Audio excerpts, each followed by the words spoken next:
Ready Riya's হ্যাঁ ককি গাছে যে ছাওয়া দেওয়ার কারণ কি আমি যদি এই সিস্টেম নেই মনের অতিরিক্ত রোদ তো মানে গাছ আছে না একটু সামার বেলে এই কারণে পলিথিন গুলো দিচ্ছে এইটা হলো তার যে রোদে যেন গাছগুলো না মরে এই কারণে পলিথিন দিয়ে দেখছে আর এটাই তো বলে আর কিনলে পলিথিন সামার দিছে মানিক ভাই বলাই দিই মানিক ভাই জি ভাই পলিথিনের মধ্যে দিলে এত রোদে বলে গাছ মারা যায় কেন বলে পলিথিনগুলো দেওয়া জি আসলে আপনারা ভালোই বলছেন কথাটা যদিও বা একদম 100% সঠিক না তারপরেও 50% সঠিক এটা আমাদের এই নোয়াখালী অঞ্চলটা একটু হচ্ছে রোদ মানে অনেক বেশি হয় তাপমাত্রা অনেক বেশি এই কারণে আমরা মালচিং এটাকে পলিথিন বলে না এটা মালচিং পেপার বলে তো মালচিং পেপারের মাধ্যমে আমরা আমাদের এই চারাগুলাকে সম্পূর্ণভাবে একদম আমরা মানে ঢেকে দিয়েছি যাতে আর্দ্রতা ধরে রাখে এবং আরেকটা জিনিস হচ্ছে কি দেখেন এই জায়গায় ঘাস হয়েছে না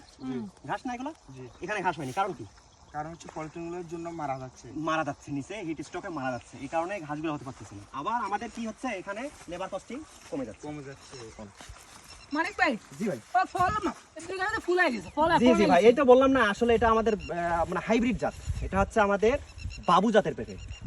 এই বাবু জাতের পেঁপে বর্তমান আমাদের এই নোয়াখালী অঞ্চলে আলহামদুলিল্লাহ ভালো আমরা পারফরমেন্স পেয়ে ভাই যাচ্ছি পানি কি সব সময় দেওয়া লাগে জি জি নির্দিষ্ট সময় অনুযায়ী পানি কি আমরা সবসময় দেওয়া লাগে? 15 দিন থেকে 20 দিনের মধ্যে আমরা ইনশাআল্লাহ পানি সেচ দেই আমাদের এই বাগানে